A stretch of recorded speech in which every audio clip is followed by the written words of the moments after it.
5-9J. C-Dub on the beat. Back against the wall, CL20's knocking rated. IGI's tripping, validated, shoot ready. Brown incarceration, got my people living daily. Gang wars back to back to the What's good with everybody, man? I hope everybody's having a productive day, feeling blessed. And like I always say, it's one life, one chance. We only got one chance to do this right. Let's get it done. That being said, man, I had got this information like 2 days after the incident that happened and what took place with the 18th Street member named Fire. But I just been holding on to it for a while. Just been a little busy. I'm sorry. Just been a little preoccupied. You know, I try my best to get to it in the best I can. I had this, like I said, I had this information for weeks, but before I could just tell the story the way it was, I had to keep asking questions to get all the information that I could and get the storyline down and present at least an educational, entertaining, but, you know, an informative video as I possibly could. So sorry that it took me some time, but I got it, though. I got it. So let's get into the video. That being said, hit that subscribe button, hit that like, always leave a comment. Let me know what you guys think in the comment section. Check the links in the description for my Apple and Spotify music. Go ahead and run my streams up. And you can check out my playlist section on my YouTube channel and check out my music right there. Thank you guys for you guys' time. Most importantly, thank you guys for you guys' support. So you guys do remember when all those 2 fivers, and I made the video about it, when they blasted that dude from 18th Street named Fire. So first and foremost, I had to get the history on him because when I mentioned it, that he was a bully, I think a lot of people were concerned, criticized me, or wanted to know why he was portrayed as a bully. All right, so you know how SNY started all these prison gangs on the SNY, Zapatistas, independent riders, 2 fivers, riders, GBGs, BBCs, you name it. They all started from somewhere. But just like the All-Stars, it was just nothing but a bunch of ex-Southerners and ex-gang members that came from Orange County and created the All-Stars. Trust me, those are just the main groups that a lot of us on YouTube, mostly me, since I'm the only one that talks about SNY and is like doesn't even care and don't deny it. Those are the main ones that have still been in existence for a very long time, that have grown, that have expanded, made it to the streets. They're the ones that pretty much are the predominant ones when it comes to SNY. But there's a lot, dude. There's a list more of other little ones that started. Like, for example, I believe they call it the Mano Rojo. That lived temporarily, bro. It started in, like, a lot of these gangs started in Salinas Valley, which trips me out.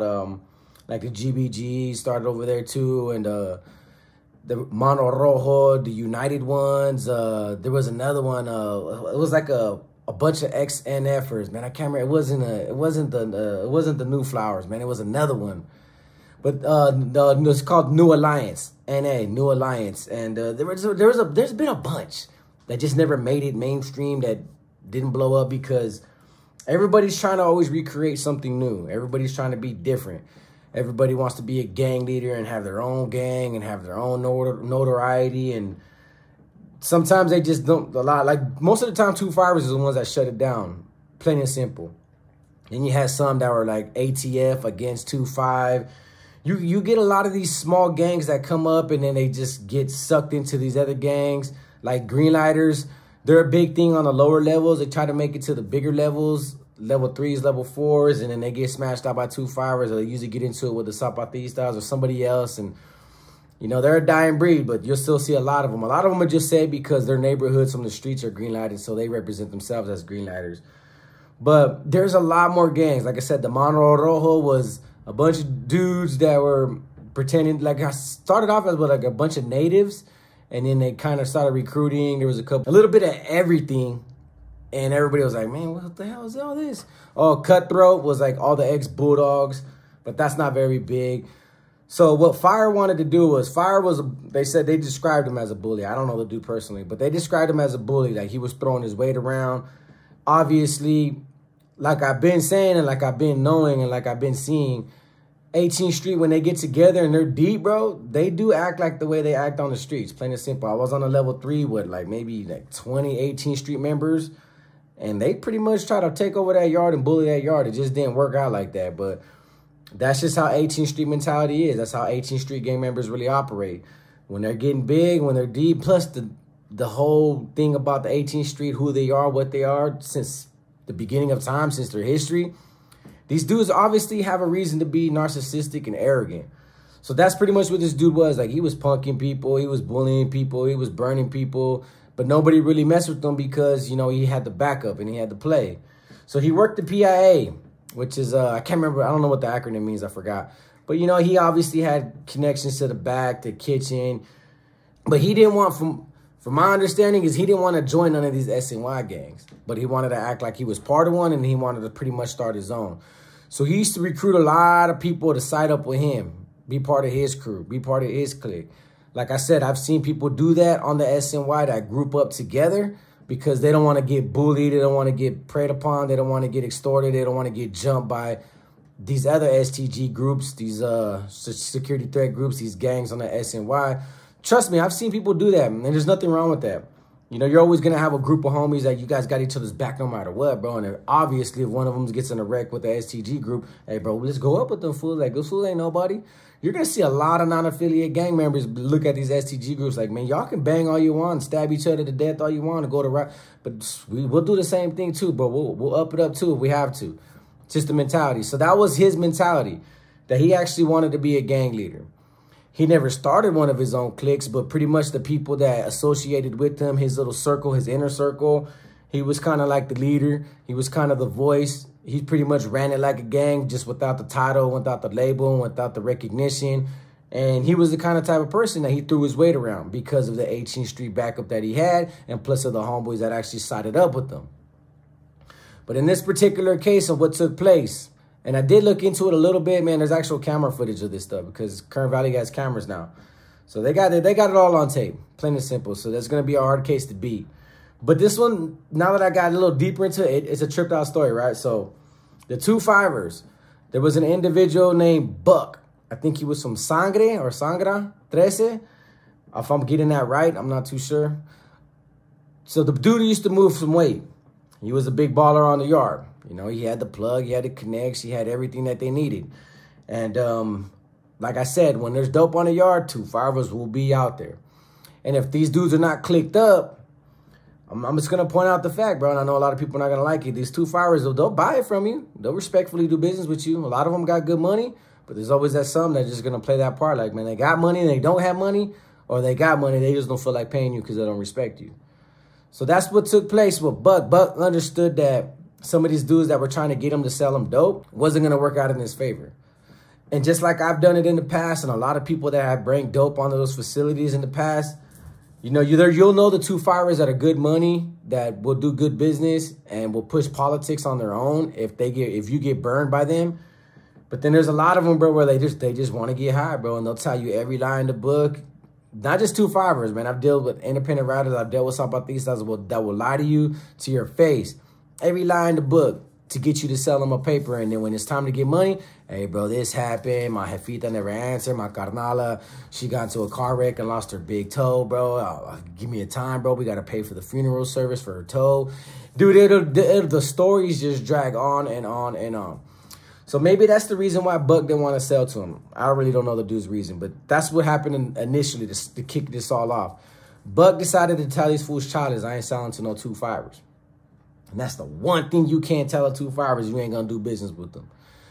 Even with STG groups, bro. Zapatistas have told 2 fivers and went to war and kicked it off with the 2 fivers because the 2 fivers didn't like that. We've gotten confrontations with the 2 fivers because we had to tell them, like, bro, I'll sell to you, but I ain't selling to your homie. Plain and simple. He don't like it. He can get it, bro. Straight up, bro. That's just how it works, bro. Your homie be burning people. Your homie has boo-boo money. Your homie wants to give me, like, 10 deodorants, all speed sticks, bro. Like, I don't want that money, bro. He can keep that. It's just always going to be bad business with them. Not all the time. Some of them dudes got real good money. Some of the dudes are actually loyal when it comes to, you know, the business aspects of the SNY politics and the drug game. But a lot of people just won't sell to them. And it's just a known fact that if you sell to a 2 fiver and you're not part of an STG group, you got a 50-50 chance of getting paid. So Buck said Chales. And they moved on him. And they from what I understood, they hurt him pretty bad. Well, Buck was actually friends with Fire. They were in YA together. And they weren't clicked up per se, like with Fire and his little crew, but Buck and Fire were cool friends. And if they did business together, they did business together. That wasn't told to me if they did or not. And Fire took that personal. So what Fire was doing was trying to recruit a lot of people to go at it with the 2 fivers. Mind you, this is happening at a time that 2-5ers are already strapped up. They're already going to war with the Zapatistas. They already lost a couple of members from the Zapatistas. They ran it back on the Zapatistas in Tehachapi, got the best of the 2-5ers. Nobody, got the best of the Zapatistas. Nobody, died per se. But it's an ongoing war between those two groups alone. So a lot of 2-5ers that are joining these gangs are already been part of the 2-5 faction are already strapped up because they don't know what's going to happen. They've already got into wars with the BBCs, the Brothers by Choice. They've already been to war multiple times with the independent riders. They go to war like every year too. For whatever reason, small reasons, they'll go up with each other. And then the GBGs just recently rushed them in Kern Valley.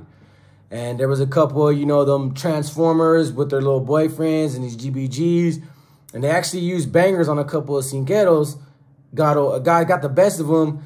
And now you got the COs laughing at the 2-5ers like, damn, bro. But there's nothing really to laugh about, even though the COs are laughing about it. Because I've seen Transformers really butcher some independent riders before, jump them like 20 on 6. I've seen Transformers, just do removals on for whatever reason. I've seen it done, bro. Just because they're chicks with extendos and hacky sacks, bro. I mean, they're still thugs at some point in their life. And everybody in prison is willing to pick up a weapon and do what they got to do. So you really can't put it past these guys. We can make fun of them and judge them on the yard for what they do and who they are and what their nickname is, like Sprinkles and Cinnabon. But they are who they are. At the end of the day, a man's going to be a man. So you got all this hanging over these dudes' heads, and these dudes still took the initiative to remove Buck off the yard for not selling the 2-5ers dope. So Fire's trying to recruit a lot of individuals. Fire doesn't like that his homie just got hurt. And Fire actually confronts these dudes and catches them slipping. They said Fire was the first one to get off.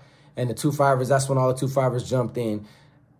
Fire had a banger. These dudes had a banger. Fire lost the fight because obviously he's getting overwhelmed by 6 or 7 dudes. That's a hard battle to fight.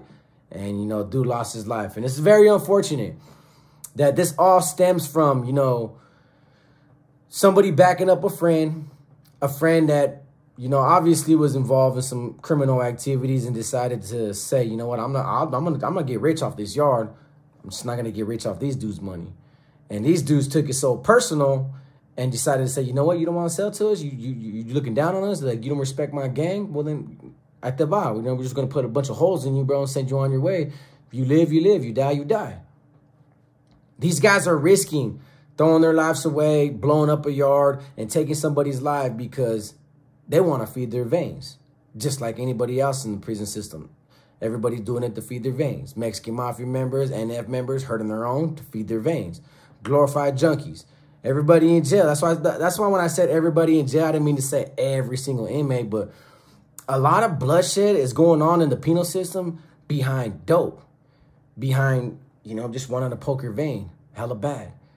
And I've seen so many wars and I've been in so many riots on the SNY. Fought people left and right over dope. Somebody not paying me, somebody burning somebody else, and we had to remove them and get rid of them. A lot of the bloodshed in the penal system, whether it's mainline or SNY, is over the concept of dope. A Sureño just got hit in Kern Valley. He's in the medical facility, the CTC. He didn't get hit too bad from my understanding, but it didn't make the news or nothing. Over 40 bucks because he owed a black dude 40 bucks of dope. And the black dude didn't even report it to the Southsiders, the Meseros, the Mexican Mafia, like, hey, your homie ain't paying me. The Southsiders overheard that he owed this black dude 40 bucks for some dope. That was it. And for the simple fact that he's paying this black dude $40 and not his homies $40, they took that personal, blasted the dude a couple of times. Maybe it was a chicala, something simple. He just went to CTC. He's on the bait. He's going to get released back to the main line. Over 40 bucks. And they didn't even report it. The Southsider didn't tell the Meseros that he bought dope from this dude for $40 because it's against Southside policy. The black didn't even report it because it wasn't a big deal just yet. Dude's still waiting for his money. They probably had a even exchange. No, there was no issue that was nobody made an issue about it because it was under the rug. But it just so happened somebody overheard it, reported it to the Meseros, pretty much told on his own homie, like, hey, bro, the homie over here owed that dude 40 bucks. I wonder why. It has to be dope, fool. Has to be. Get him, fool. Chicala type. Ooh, calentadas. And just beat him and just poke dude up for a little bit and send him to CTC as a reminder that he's not to be doing business with nobody else. That money needs to go to the big homies, not anybody else. And that's a sad reality. And that's the reality maybe people don't want me to say or hear or accept, should I say. But everything that's going on in the penal system, all the bloodshed, brown on brown, black on black, you name it. It's either behind gangbanging, politics. Majority of the time, it's always going to be over dope, especially when it comes to, you know, raza, should I say. That's all people are fighting for on the SNY. I can't even recount a time that these gang wars that took place on the SNY was anything other than a dope deal gone bad. It always stems from dope. Scrappy broke off and rushed the 2-5ers and created his own gang, not just because he wanted to be like Snoop, but that whole ordeal between the Northern Riders and the 2-5ers was over 2-5ers owing the Riders like over $3,000 worth of dope. That's how these SNY yards are really dictated and governed, is behind the dope game, and how many people are willing to shed blood and stab each other over a 50 paper. Something like if you pick your nose with and put it in a plastic bag and sell it for 200 bucks, that's what people are dying for and stabbing each other for on the SNY, is over dope. And when one of my subscribers described, you know, the penal system and how the main lines, the big homies, and even the SNYMS that I talk about, when he said glorified junkies, you know, it resonated with me. I was like, bro, I was that glorified junkie. I was a gang member. I was trying to do this. I was trying to do that. I was trying to bang hard. But in reality, everything that I ever fought for in jail was behind dope, was going to war over dope. I became a heavy, influential member on the SNY, and most of the time, I wasn't even educating myself. I wasn't trying to become a leader. I just became one while I was feeding my vein a lot of the times.